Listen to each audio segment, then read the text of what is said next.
엄마 아프실 때는 연락 한 통 없더니 엄마 죽자마자 유산 받겠다고 온 거야? 이제 와서 가족인 척 하지 마. 막내야, 내가 5년 동안 간병했으니까 공평하게 유산 10%만 가져. 우리는 바빠서 못했잖아. 큰오빠의 그 뻔뻔한 목소리가 병실에 울려 퍼지는 순간 저는 조용히 준비해둔 태블릿 PC를 켜고 5년간의 CCTV 영상과 간병일지를 형제들 앞에 내밀었습니다. 당황해하는 악마 같은 면상들을 향해 저는 피를 삼키며 당당하게 외쳤지요. 5년 동안 내가 모은 영수증, 녹음 파일, CCTV 여기 다 있어. 그리고 엄마가 돌아가시기 3개월 전에 직접 도장 찍으신 거야. 전 재산 100% 전부 나한테 물려준다는 유언장. 비명을 지르는 큰올케와 다리가 풀려 주저앉는 형제들을 내려다보며 저는 마지막 선언을 내던졌습니다. 억울하면 법대로 해. 나는 준비가 되어 있으니까. 그리고 엄마 산소에도 오지 마. 그 순간 이후 병실 안의 분위기는 완전히 달라졌습니다. 방금 전까지 저를 집어삼킬 듯 으르렁거리던 자들 중 그 누구도 쉽게 말을 하지 못하더군요. 어머니의 차가워진 시신이 방금 영안실로 내려간 VIP 병실 안에는 오직 서늘한 정적과 탐욕스러운 인간들의 거친 숨소리만이 기이하게 흐르고 있었습니다. 병원 VIP 병실의 무거운 문이 닫히는 소리는 마치 제 심장에 칼날이 떨어지는 것처럼 차갑고 단호했습니다. 슬픔의 여운이 채 가시기도 전에 병실 안의 공기는 순식간에 동결되었습니다. 100만 원짜리 고급 수의를 논하던 오빠들의 입술들이 이제는 수백억에 달하는 유산을 향해 거침없이 칼날을 겨누기 시작한 것이었습니다. 큰오빠는 양복 매무새를 고쳐 잡으며 침대 머리맡에 굳건히 버티고 섰습니다. 그의 눈빛에는 어머니를 잃은 슬픔 대신 차가운 계산서가 선명하게 떠올라 있더군요. 작은 오빠는 벌써부터 스마트폰을 만지작거리며 무언가 숫자를 두드리고 있었고 큰올케는 팔짱을 낀 채 조소 섞인 시선으로 구석에 앉은 저를 응시했습니다. 어머니의 손을 잡고 밤새 잠을 설쳐 머리가 엉클어진 제 모습은 그들에게 그저 치워버려야 할 거추장스러운 짐짝에 불과해 보였습니다. 큰오빠의 입에서 나온 첫마디는 저를 향한 위로나 애도가 아니었습니다. 막내야, 내가 5년 동안 고생한 것은 인정하지만 유산은 공평하게 법대로 가야 하지 않겠냐는 말이 정적을 깨뜨렸습니다. 그 공평이라는 단어 뒤에 숨은 숫자는 고작 전체 유산의 10%였습니다. 자신들은 각자 사업하느라 혹은 병원을 경영하느라 바빠서 몸으로 때우지 못했으니 그동안의 수고비조로 떼어주는 것이라는 오만한 논리였지요. 큰올케는 옆에서 거들며 요즘 간병인 비용도 한 달에 수백만 원이면 충분한데 가족끼리 이 정도면 과분하게 챙겨주는 것이라며 비아냥거리더군요. 5년이라는 세월 동안 매일같이 터지는 욕창을 닦아내고 한밤중에 응급실을 내 집처럼 드나들며 청춘을 바친 저의 고통은 그들의 계산기 안에서 철저히 난도질 당했습니다. 형제들의 눈에는 오직 어머니가 남긴 강남의 빌딩과 수십억 원의 현금 자산만이 전부였던 것입니다. 그들의 폭압적인 선언이 이어지는 동안 저는 아무런 대꾸도 하지 않았습니다. 그저 피로로 붉게 충혈된 눈으로 형제들의 얼굴을 하나하나 가만히 뜯어볼 뿐이었습니다. 그 침묵을 굴복으로 오해한 작은 오빠는 벌써부터 상속세 신고기한과 지분분할 서류를 가방에서 꺼내들며 저에게 서명을 종용했습니다. 자식의 도리를 다했다는 명분을 앞세운 자들의 얼굴에서는 핏줄이라는 이름의 잔인한 탐욕이 그대로 묻어났습니다. 어머니가 임종을 맞이하기 직전까지 단 한 번도 병실을 찾지 않았던 자들이 의사의 사망 선고가 떨어지기가 무섭게 재산의 권리를 주장하는 모습은 가히 짐승의 그것과 다르지 않았습니다. 병실 안의 공기는 탐욕과 오만으로 가득 차 숨이 막힐 지경이었습니다. 그때 저는 천천히 자리에서 일어났습니다. 제 손에는 낡고 모서리가 해진 가죽 가방이 들려 있었습니다. 형제들이 서류를 내밀며 윽박지르는 순간 저는 가방 안에서 태블릿 PC와 수십 권에 달하는 바인더북을 테이블 위에 쾅 소리가 나도록 내려놓았습니다. 그것은 지난 5년간 어머니의 머리맡에서 단 하루도 빠짐없이 기록해 온 저의 간병일지와 병실 내부를 비추던 CCTV 영상 파일들이었습니다. 화면이 켜지자 형제들의 얼굴이 일제히 굳어졌습니다. 그 안에는 자신들이 어머니의 재산을 빼돌리기 위해 서류를 위조하려 하거나 의식이 흐릿한 어머니를 협박하던 추악한 순간들이 날짜별로 고스란히 저장되어 있었습니다. 상황은 순식간에 역전되었습니다.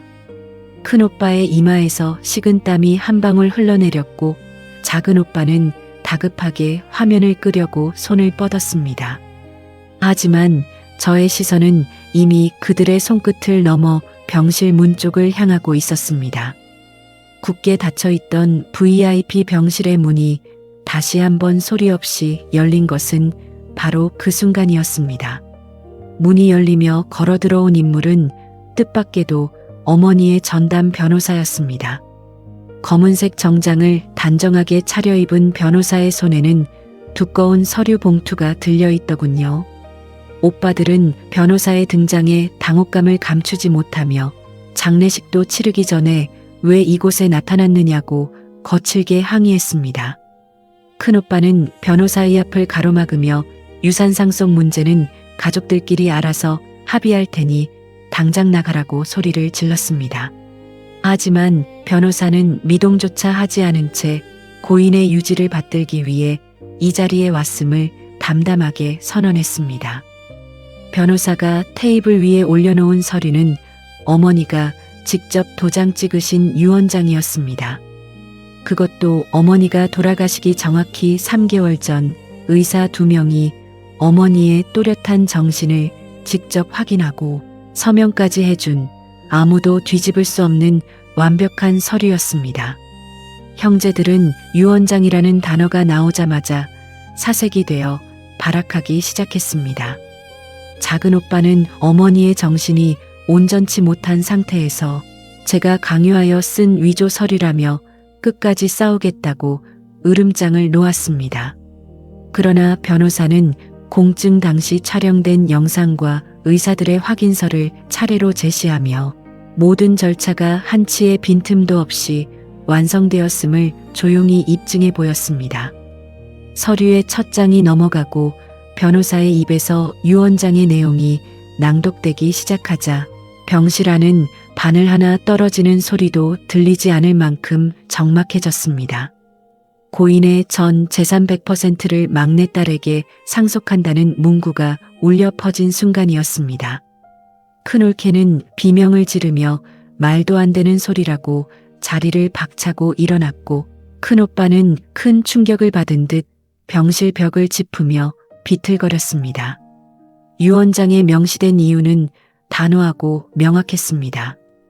평생 동안 자식의 도리를 다하고 홀로 간병의 고통을 짊어진 것은 오직 막내딸 뿐이었다는 어머니의 친필 서명이 그 아래 선명하게 박혀 있었습니다.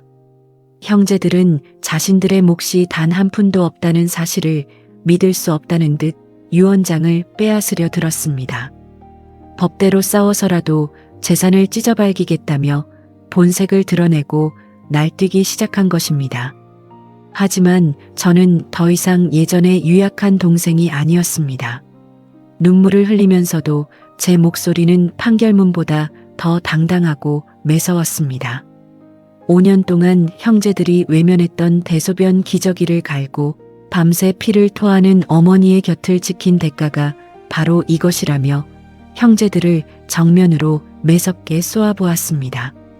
저는 마지막으로 테이블 위에 놓인 서류 봉투 하나를 더 밀어 던졌습니다. 그것은 오빠들이 법정 싸움을 걸어올 경우를 대비해 준비한 그들이 어머니 명의로 몰래 빼돌린 돈의 내역서였습니다. 법대로 하면 유산을 받기는커녕 수갑을 차야 할 처지에 놓인 형제들은 그 자리에 얼어붙고 말았습니다.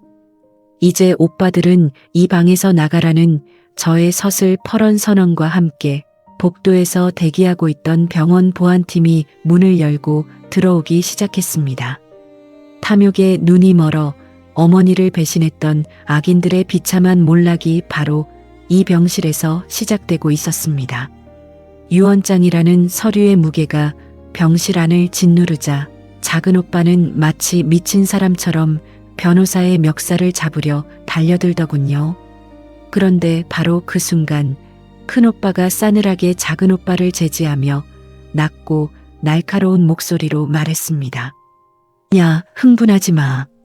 이런 거 미리 준비 못한 건 우리 잘못이야. 근데 이게 끝이라고 생각하면 오산이야. 그 차가운 한마디가 오히려 저를 더 섬뜩하게 만들었습니다. 울부짖는 작은 오빠보다 이미 다음 수를 계산하고 있는 큰 오빠의 그 눈빛이 훨씬 더 위험하게 느껴졌기 때문입니다. 강남의 빌딩과 수십억의 현금이 통째로 날아갔다는 사실 앞에서도 큰 오빠는 무너지지 않았습니다. 오히려 턱을 괴고 변호사를 빤히 바라보는 그 모습은 마치 체스판 위에서 다음 말을 고르는 사람처럼 냉정하고 치밀해 보였지요. 그 눈빛을 보는 순간 저의 기억은 자연스럽게 5년 전 그 끔찍했던 봄날로 흘러내려갔습니다. 어머니가 뇌졸중으로 갑자기 쓰러지셨다는 거친 전화를 받았던 그날, 제 세상은 단숨에 무너져 내렸습니다. 다급하게 형제들에게 전화를 돌렸지만 돌아온 것은 잔인할 정도로 차가운 외면뿐이었습니다. 큰 오빠는 중요한 해외 바이어 미팅이 있어서 당장 갈 수 없으니 막내 내가 알아서 병원에 입원시키라고 짜증을 냈고, 작은 오빠는 마침 골프 라운딩 중이라 전화를 길게 받지 못한다며 뚝 끊어버렸습니다. 큰 올케는 한술 더 떠서 어차피 병원 가면 의사가 다 알아서 해줄 텐데 왜 유난을 떠냐며 오히려 저를 타박하더군요. 결국 구급차 뒷자리에서 차갑게 식어가는 어머니의 손을 잡고 혼자 울었던 것은 오직 저 혼자였습니다. 중환자실 앞 차가운 플라스틱 의자에서 사흘 밤낮을 뜬 눈으로 지새우는 동안 형제들은 단 한 명도 병원에 얼굴을 비추지 않았습니다. 병원비 이야기가 나왔을 때야 겨우 단체 대화방이 움직였는데 그 내용이라는 것은 참담하기 이를 데 없었지요. 자신들은 매달 생활비와 자식들 학비로 여유가 없으니 미혼이고 직장도 변변치 않은 막내가 일단 몸으로 때우라는 시기였습니다. 핏줄이라는 자들이 일제히 입을 맞춰 저를 독박 간병의 지옥으로 밀어넣는 순간이었습니다. 그때부터 저의 청춘과 일상은 완전히 지워졌습니다. 하루 24시간 동안 코를 찌르는 약품 냄새와 기계음이 가득한 병실에 갇혀 어머니의 그림자가 되어 살아갔습니다. 의식이 흐릿해진 어머니는 밤마다 헛소리를 하셨고 침대 밖으로 떨어지려 하셔서 잠시도 눈을 붙일 수가 없었더군요.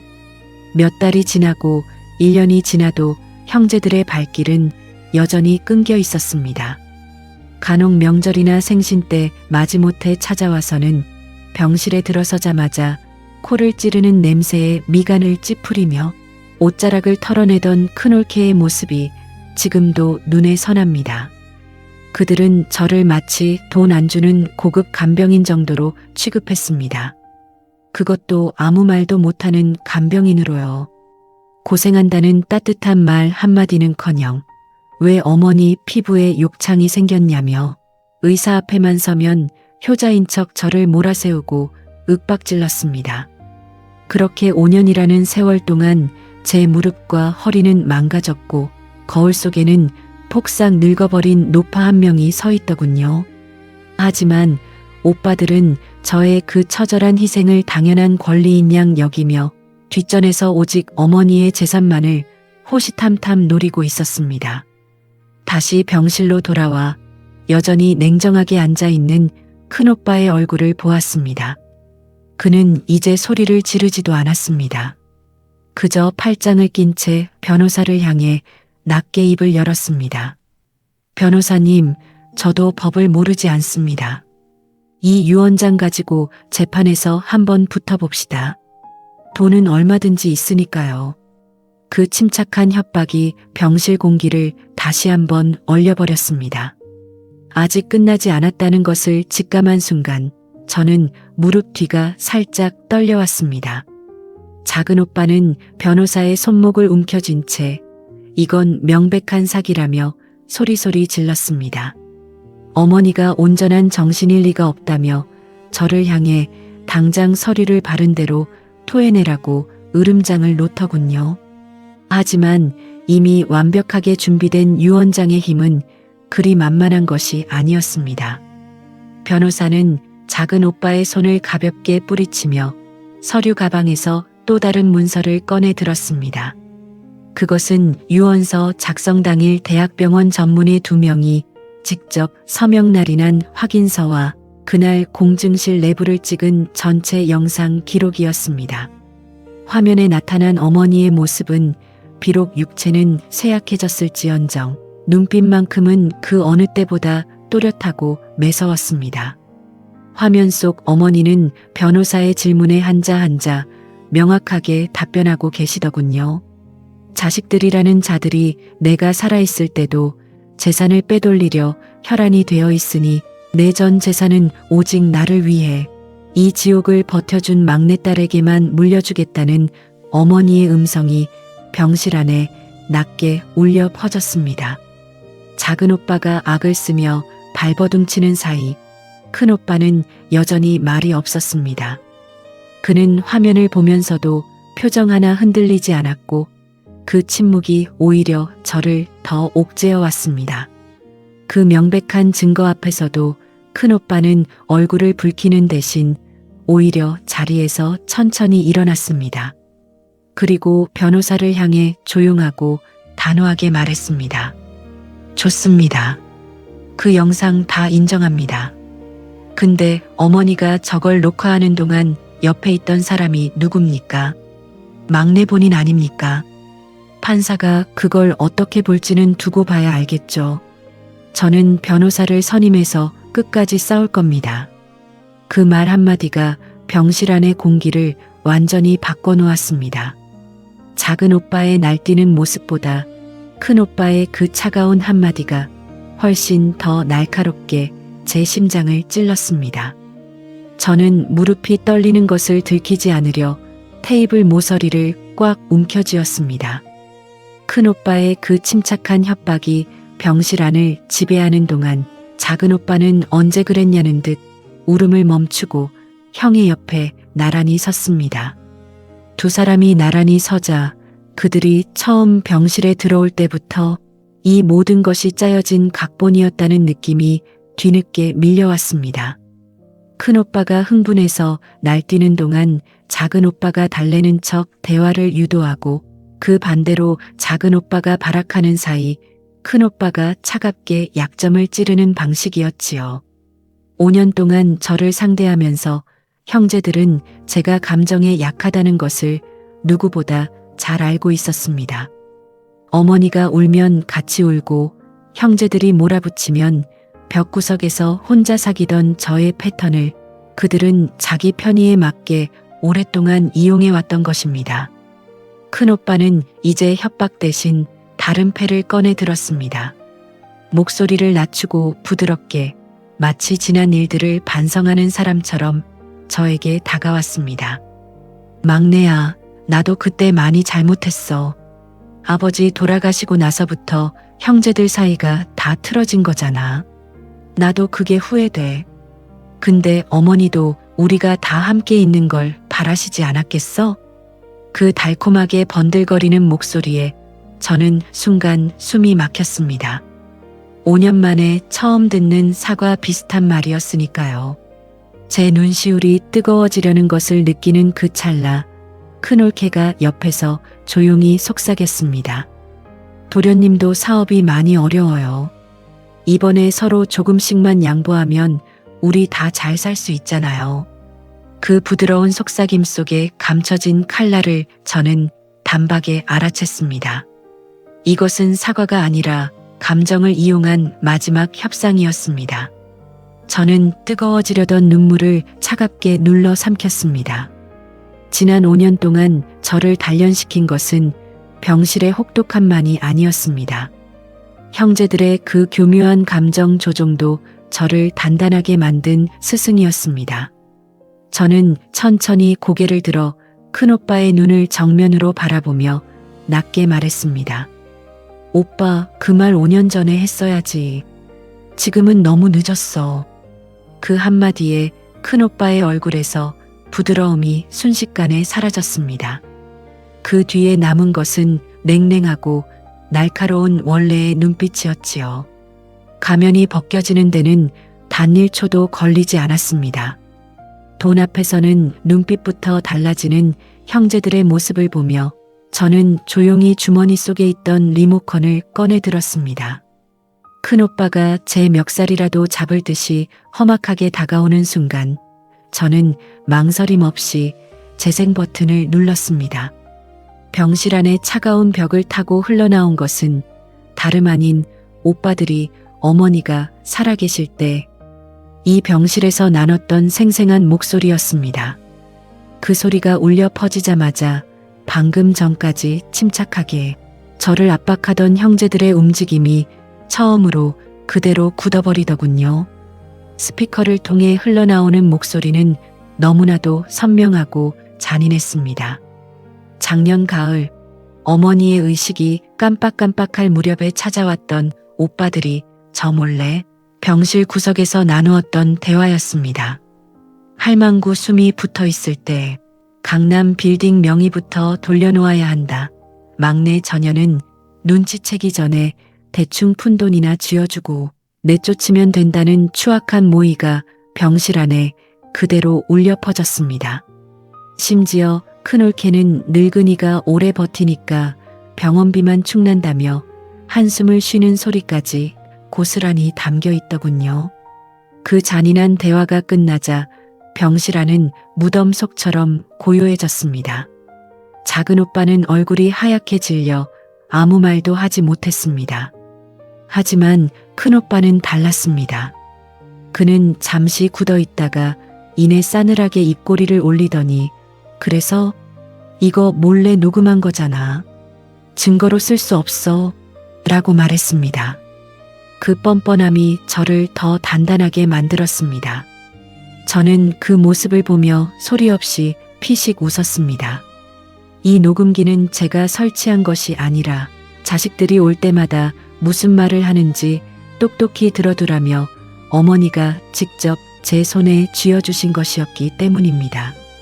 침대에 누워 꼼짝도 못하던 어머니가 자식들의 그 잔인한 배신을 들으며 얼마나 많은 눈물을 흘리셨을지 그 생각을 하면 지금도 심장이 찢어지는 것 같습니다. 큰오빠는 여전히 표정을 유지하려 애썼지만 그의 손끝이 미세하게 떨리고 있는 것을 저는 놓치지 않았습니다.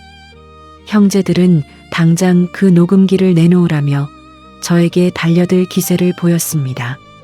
하지만 저는 눈 하나 깜짝하지 않고 그들을 똑바로 쳐다보았습니다. 이제 이 병실에서 벌어질 진짜 역전극의 서막이 겨우 열렸을 뿐이었습니다. 병실의 사방을 가득 채운 큰오빠와 작은오빠의 목소리가 멈춘 후에도 그 잔상은 한동안 공기 속에 악취처럼 남아 있었습니다. 스피커를 통해 흘러나온 그들의 음성은 평소 저에게 소리를 지를 때의 그것보다 훨씬 더 야비하고 냉혹하더군요. 작년 늦가을 어머니가 산소호흡기에 의지해 간신히 숨을 몰아쉬던 그 가혹했던 밤에 저희 형제들이 저지른 모의가 고스란히 재생되었습니다. 큰오빠는 작은오빠의 어깨를 치며 할망구가 오늘 내일 하는 것 같으니 숨이 붙어 있을 때 변호사를 우리 쪽 사람으로 바꿔서 서류부터 다시 해야 한다고 다급하게 말하고 있었습니다.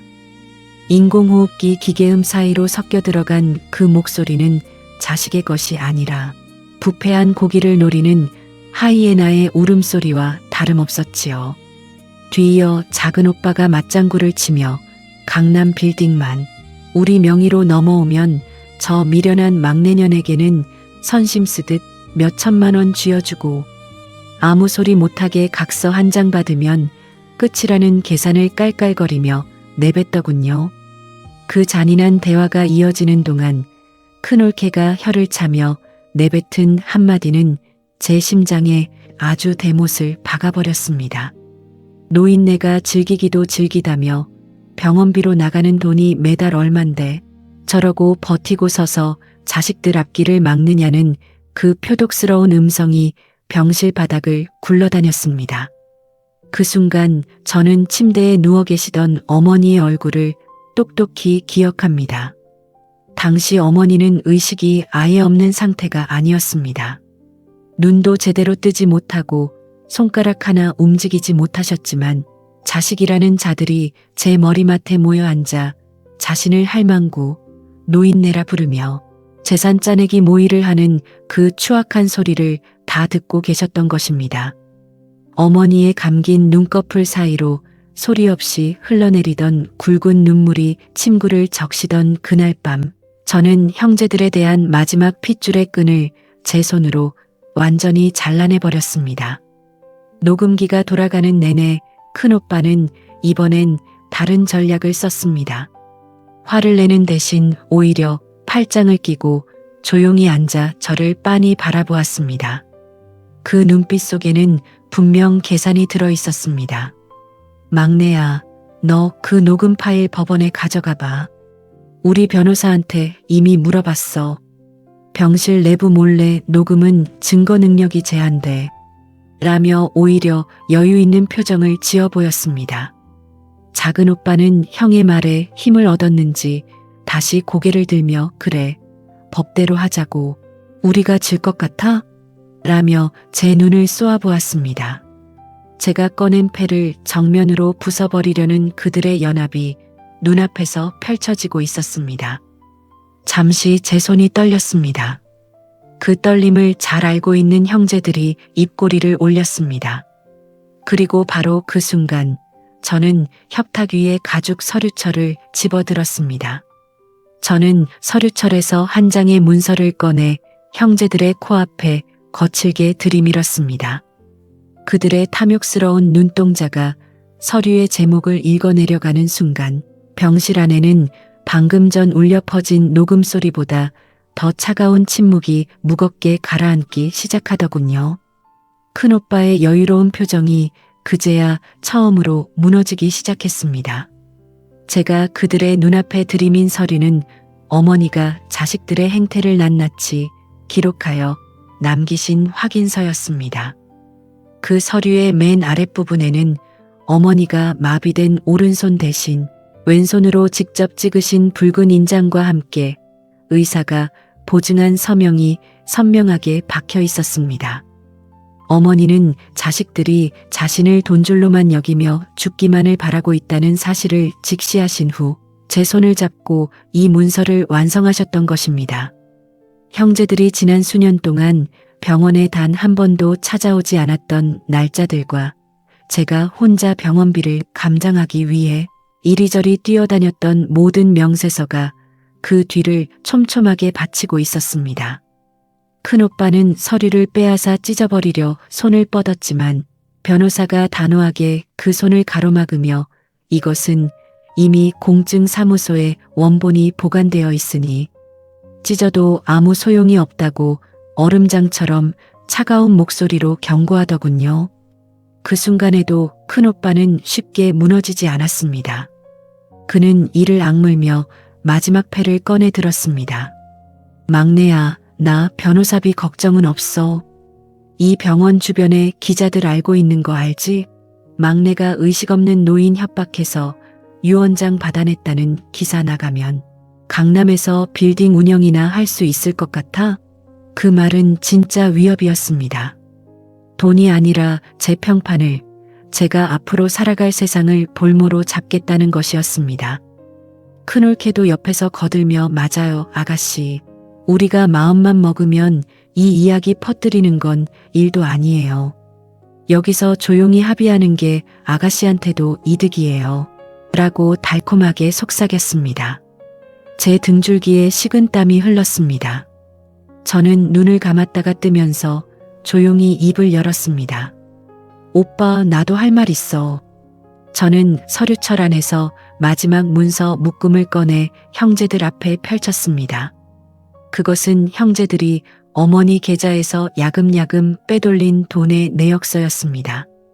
날짜별, 금액별로 한 줄도 빠짐없이 기록된 그 서류를 보는 순간 큰오빠의 입이 처음으로 말없이 열렸다 닫혔습니다. 저는 낮고 또렷하게 말했습니다. 기사 내도 돼. 대신 이것도 같이 나가. 어느 쪽 기사가 더 크게 날 것 같아? 형제들이 서로를 탓하며 진흙탕 싸움을 벌이기 시작한 그 병실에서 저는 지난 겨울의 어느 차가웠던 주말을 떠올렸습니다. 정확히 3개월 전 큰오빠네 가족은 동남아로 호화 골프 여행을 떠났고 작은 오빠네는 서울의 최고급 호텔에서 호캉스를 즐긴다며 SNS에 사진을 올리던 그 화창한 주말이었습니다. 자식들이라는 자들이 단 한 명도 병실을 지키지 않던 그 고요한 시간에 어머니는 평소와 다르게 아주 맑고 또렷한 정신으로 제 손을 꼭 쥐셨습니다. 그리고는 나직하지만 단호한 어조로 저 악마 같은 것들에게 내 평생의 피땀이 흘러들어간다면 나는 죽어서도 눈을 감지 못할 것이라며 저에게 변호사를 부르라고 명령하셨지요. 어머니는 이미 자신의 날이 얼마 남지 않았음을 직감하시고 자신을 버린 자식들을 향한 마지막 심판을 준비하고 계셨던 것입니다. 그날 오후 큰오빠가 그렇게 쫓아내고 싶어 하던 어머니의 전담 변호사가 법무사들과 함께 은밀하게 병실로 들어왔습니다. 혹시라도 형제들이 나중에 어머니의 정신 상태를 문제 삼을 것에 대비해 저는 사전에 병원장과 담당 주치의에게 간곡히 부탁하여 의사 2명이 직접 자리에서 어머니를 확인하는 절차를 꼼꼼하게 밟아둔 상태였습니다. 의사들이 병실에 입회하여 어머니의 정신이 얼마나 또렷한지 하나하나 확인했고 어머니는 자신의 이름과 주민등록번호 그리고 상속하고자 하는 강남빌딩의 주소와 은행 계좌번호까지 한치의 막힘도 없이 정확하게 답변하셨습니다. 그 모든 과정은 나중에 형제들이 딴소리를 하지 못하도록 2대의 카메라로 서로 다른 각도에서 실시간으로 녹화되고 있었지요. 공증 작업이 진행되는 동안 어머니는 한 번도 지친 기색을 보이지 않으셨습니다. 오히려 그동안 자식들에게 받았던 서러움과 배신감이 서린 목소리로 내가 쓰러진 이후로 큰놈과 둘째 놈은 내 돈을 어떻게 빼돌릴까만 궁리했지. 애미의 몸뚱이가 썩어가는 것에는 관심도 없었다며 유언장에 들어갈 문구들을 직접 구술하셨습니다. 변호사의 펜 끝이 종이 위를 거침없이 지나갈 때마다 형제들이 가질 수 있었던 수백억의 재산은 모래성처럼 허물어지고 있었습니다. 어머니는 마지막으로 유언서 하단에 마비된 손을 제 손에 얹은 채 붉은 인장을 꾹 누르시며 저를 바라보고 슬프게 미소 지으셨습니다. 막내야, 그동안 내 똥기저귀 갈아주느라 내 청춘을 다 바치게 해서 미안하다는 그 한마디에 저는 참았던 눈물을 거침없이 쏟아내고 말았습니다. 공증이 모두 끝나고 변호사가 서류를 챙겨나가며 당부했습니다. 장례식이 완전히 끝날 때까지 절대로 형제들에게 이 사실을 발설하지 마십시오. 그들이 완전히 이겼다고 믿는 순간에 이 유언장을 꺼내야 한치의 반발도 하지 못하고 무너집니다. 저는 그 약속을 지키기 위해 어머니가 임종하시는 그 순간까지 형제들의 온갖 구박과 모욕을 묵묵히 견뎌냈던 것입니다. 그리고 마침내 오늘 그들이 제 머리 위에 서서 개선장군처럼 유산을 논할 때 이 거대한 폭탄을 그들의 발밑에 정확하게 던져 넣은 것이었습니다. 과거의 기억에서 돌아온 저는 눈앞에 서 있는 변호사를 바라보았습니다. 변호사는 안경테를 슬쩍 치켜올리며 이제 고인의 뜻에 따라 유언장의 세부 조항을 정식으로 공표하겠다고 선언했습니다. 그 선언과 함께 큰오빠는 마지막 줄기라도 잡으려는 듯 변호사의 서류 가방으로 손을 뻗었지만 이미 때는 늦어도 한참 늦어 있었습니다. 변호사가 낭독하는 음성은 병실 안의 차가운 정적을 깨부수며 한자 한자 무겁게 떨어졌습니다. 고인이 남긴 서울 강남구 소재의 5층 빌딩 일체와 시가 수십억 원 상당의 대지, 그리고 예금, 자산 전액을 포함한 재산 100%를 막내딸에게 온전히 상속한다는 내용이었습니다. 그 문장이 끝남과 동시에 큰올케는 악소리를 지르며 그대로 바닥에 주저앉아 대성통곡을 하기 시작하더군요. 작은 오빠는 벽을 주먹으로 치며 말도 안 된다고 부르짖었습니다. 하지만 큰오빠는 달랐습니다. 그는 눈을 감고 깊게 숨을 들이쉬더니 천천히 눈을 뜨며 저를 바라보았습니다. 그 눈빛에는 분노도 공포도 아닌 무언가가 담겨 있었습니다. 마치 지금까지 자신이 저지른 모든 일들이 한꺼번에 되감기듯 스쳐 지나가는 것 같은 눈빛이었습니다. 저는 그 눈빛을 외면하지 않고 정면으로 받아냈습니다. 변호사는 눈길조차 주지 않고 유언장 하단에 명시된 구체적인 상속 거부 사유를 계속해서 읽어내려갔습니다.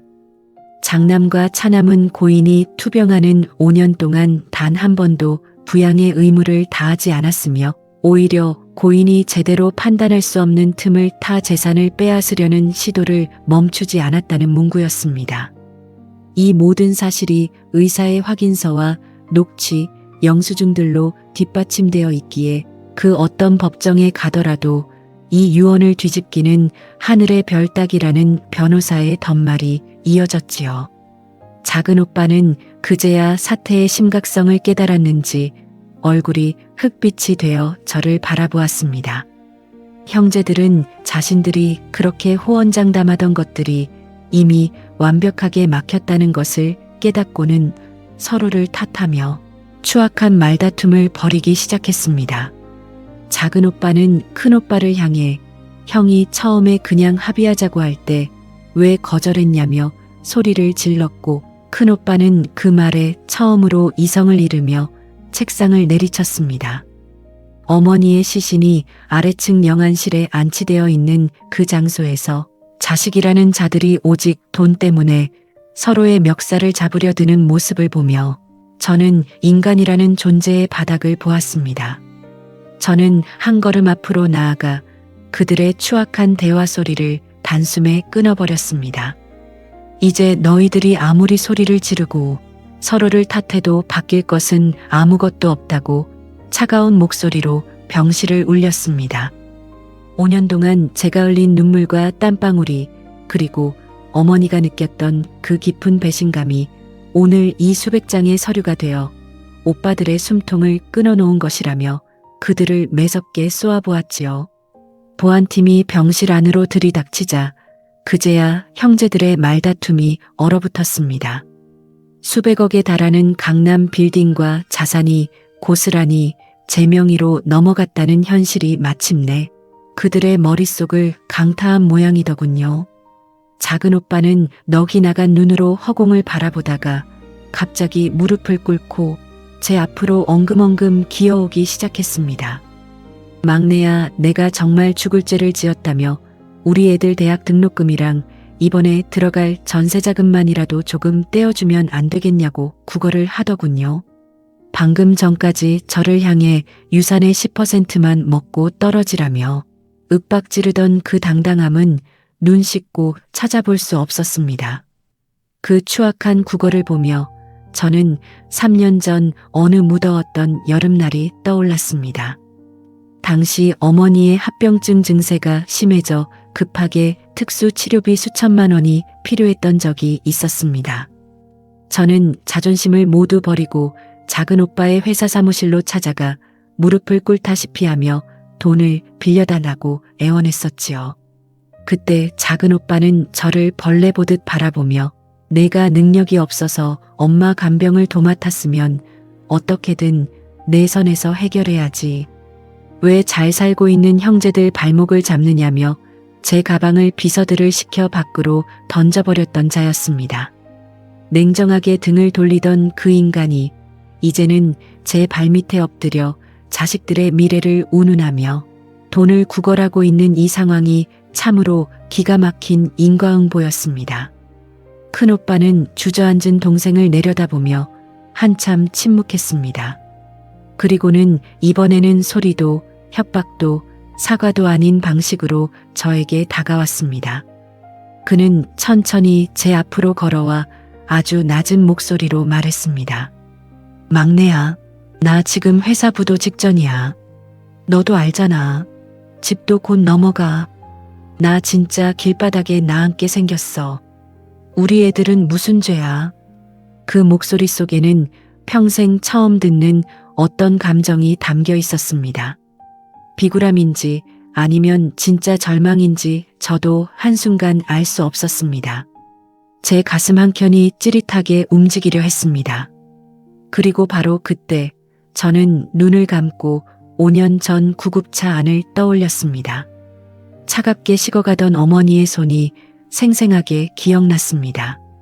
저는 변호사에게 가볍게 고개를 끄덕였습니다. 마지막 패를 꺼낼 시간이었습니다.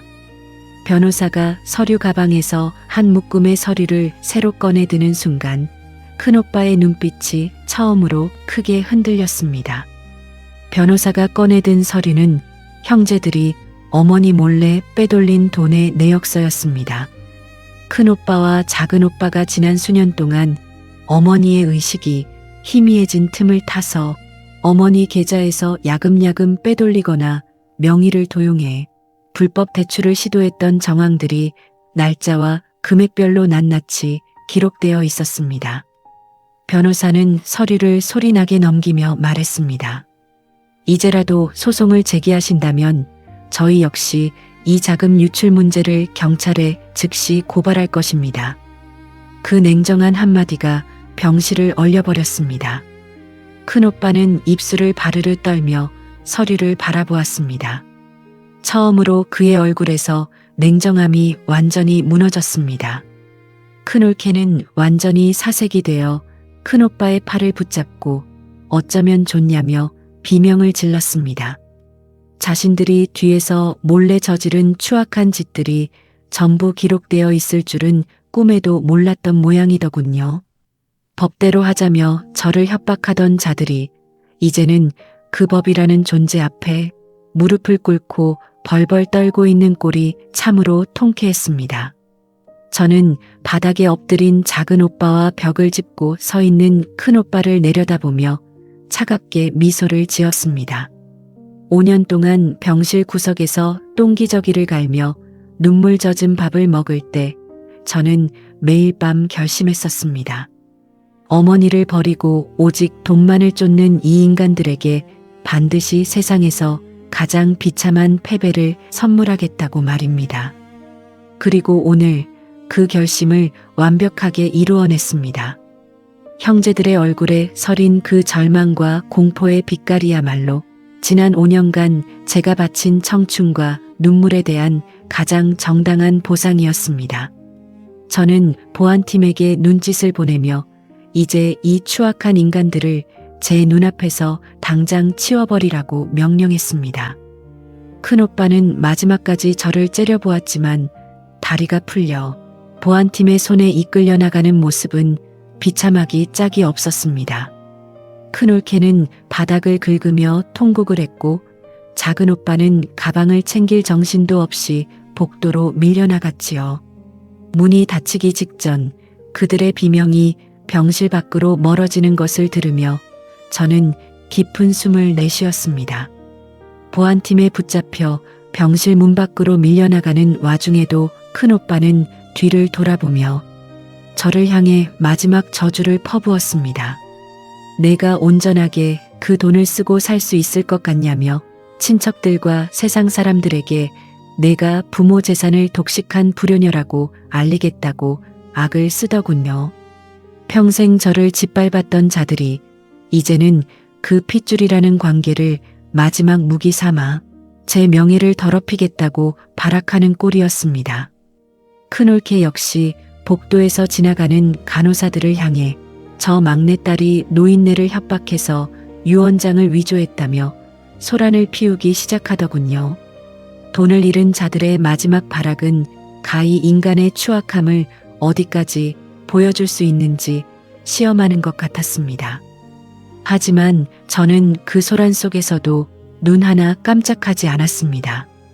변호사는 병원 보안팀과 연락하여 복도에서 소란을 피우는 형제들의 모습을 낱낱이 기록하기 시작했습니다.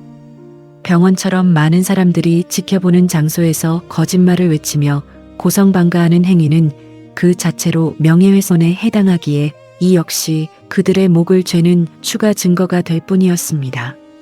자신들이 저지르는 행위 하나하나가 모두 자신들의 무덤을 파는 일인 줄도 모르고 날뛰는 자들이 가련하기까지 하더군요. 작은 오빠는 복도 벽을 잡고 서서 울부짖으며 막내야 제발 한 번만 살려달라고 지금 하던 사업이 부도 위기라. 이번에 유산을 받지 못하면 길거리에 나앉게 생겼다며 다시 한번 비굴하게 소리를 질렀습니다. 그 다급한 목소리를 들으니 2년 전 제 명의로 된 작은 전세 보증금까지 담보로 잡아달라며 밤마다 전화를 걸어 협박하던 작은 오빠의 잔인함이 다시금 떠올랐습니다. 그때 제가 거절하자 핏줄도 모르는 독한 년이라며 침을 뱉고 가던 그 인간이 이제는 자신의 사업 실패를 제 탓으로 돌리며 목숨을 구걸하고 있는 것이었습니다. 저는 병실 문을 천천히 열고 복도로 나갔습니다. 저를 향해 달려들려는 큰올케의 앞을 보안팀이 단단하게 가로막았지요. 저는 그들의 일그러진 얼굴들을 하나하나 응시하며 아주 낮고 차가운 목소리로 말했습니다. 당신들이 평생 동안 저와 엄마에게 저지른 그 폭력과 외면이 오늘 이렇게 부메랑이 되어 당신들의 가정을 부수고 사업을 망가뜨리는 것이라고 똑똑히 고지해 주었습니다.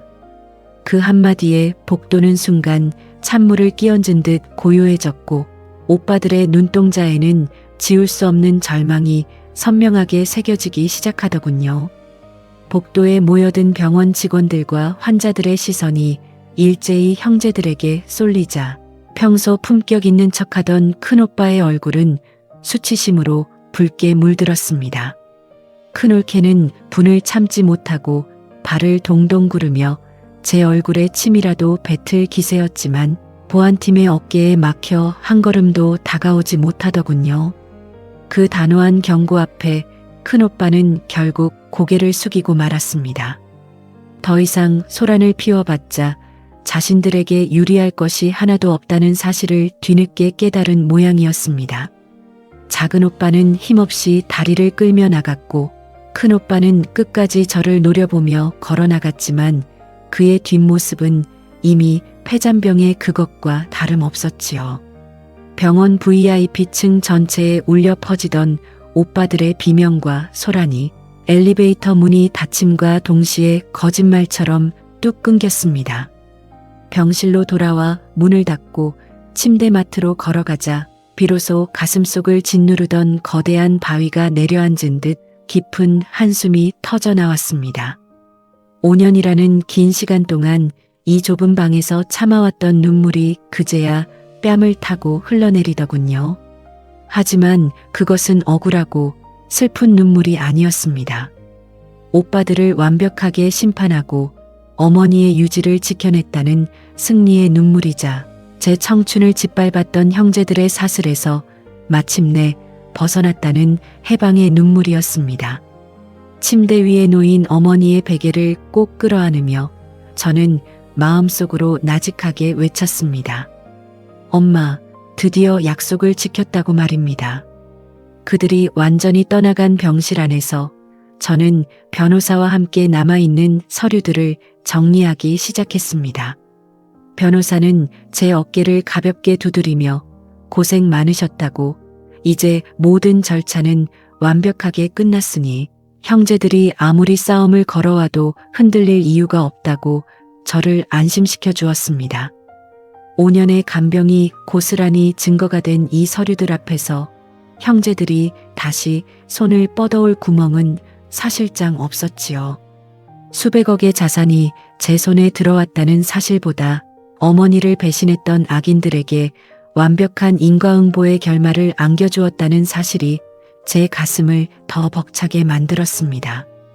어머니의 빈소는 강남의 가장 유서 깊은 대학병원 특실에 마련되었습니다. 형제들이 모두 배제된 채 오직 저 혼자 상주로서 조문객들을 맞이하게 되었지요. 일가 친척 중 한 명이 저에게 조용히 다가와 큰오빠와 둘째는 어디 가고 막내 혼자 상가를 지키고 있냐고 물었을 때 저는 변호사가 정리해준 서류를 친척들 앞에 조용히 보여주었습니다. 형제들이 어머니 살아생전 저지른 온갖 행태와 자금 유출 내역이 담긴 서류를 본 친척들은 일제히 입을 다물지 못하더군요. 친척들 사이에서 형제들에 대한 비난의 여론이 들불처럼 번지기 시작했습니다. 장남이라는 놈이 애미 간병은 막내에게 다 떠넘기고 돈만 빼돌리려 했다니 짐승만도 못한 놈이라며 자신들이 저를 향해 세상의 손가락질을 받게 하겠다며 협박했던 그 무기가 도리어 자신들의 얼굴에 똥칠을 하는 부메랑이 되어 돌아간 셈이었지요. 장례의 마지막 날 어머니의 유해를 모신 운구차가 병원을 떠나 경기도의 한적하고 아름다운 추모공원으로 향했습니다. 푸른 잔디와 맑은 공기가 가득한 그곳은 찌든 병실 냄새 속에서 5년을 보낸 어머니가 가장 가고 싶어 하셨던 평화로운 안식처였지요. 어머니의 유골함이 깨끗한 대리석 묘역 안으로 안치되는 순간 제 마음속에 남아있던 마지막 슬픔의 찌꺼기마저 모두 씻겨 내려가는 기분이 들었습니다. 저는 묘비 앞에 서서 어머니의 친필 서명이 담긴 유언장 복사본을 꺼내 불을 붙였습니다.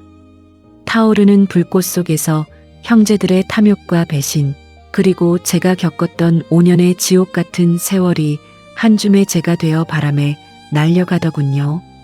그때 제 스마트폰이 요란하게 울렸습니다. 큰오빠의 장문 문자였습니다. 자기들이 잘못했으니 엄마의 산소 위치라도 알려달라는 것이었습니다. 장손으로서 성묘는 가야 하지 않겠냐는 핑계였지요.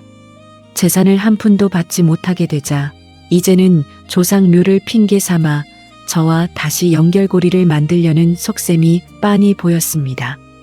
큰올케 역시 뒤이어 빌딩 관리인 자리라도 하나 내어주면 평생 은혜를 잊지 않겠다며 구걸을 해왔습니다. 저는 망설임 없이 답장을 보냈습니다. 당신들은 어머니 살아생전에 이미 자식으로서의 생명을 다했으니 이제 와서 천륜을 운운하며 무덤가를 더럽힐 생각은 꿈도 꾸지 말라고 단호하게 못을 박았습니다. 그리고 앞으로 이 추모공원에 발을 들이려 한다면 가만히 있지 않겠다고 선언했지요. 답장을 보낸 직후 저는 형제들의 모든 연락처를 제 인생에서 영원히 차단해 버렸습니다. 핏줄이라는 이름으로 묶여있던 잔인한 쇠사슬을 제 손으로 완전히 잘라버리는 마지막 순간이었습니다. 묘비 앞에 홀로 서서 바람을 맞이하는 제 마음은 그 어느 때보다 평온하고 단단해졌습니다. 어머니의 산소 주변으로 불어오는 따스한 봄바람이 마치 제 선택이 옳았다고 위로해주는 것처럼 제 뺨을 부드럽게 감싸 안아주더군요. 서울로 돌아오는 차 안에서 저는 변호사로부터 형제들의 근황을 전해 들었습니다. 큰오빠의 회사는 부도 위기를 막지 못해 강남의 고급 아파트마저 경매로 넘어갔다고 하더군요. 평소 사치스러운 생활을 일삼던 큰올케는 친정 식구들에게 돈을 빌리러 갔다가 문전박대를 당했다는 소식도 들려왔습니다. 작은 오빠는 더욱 비참했습니다.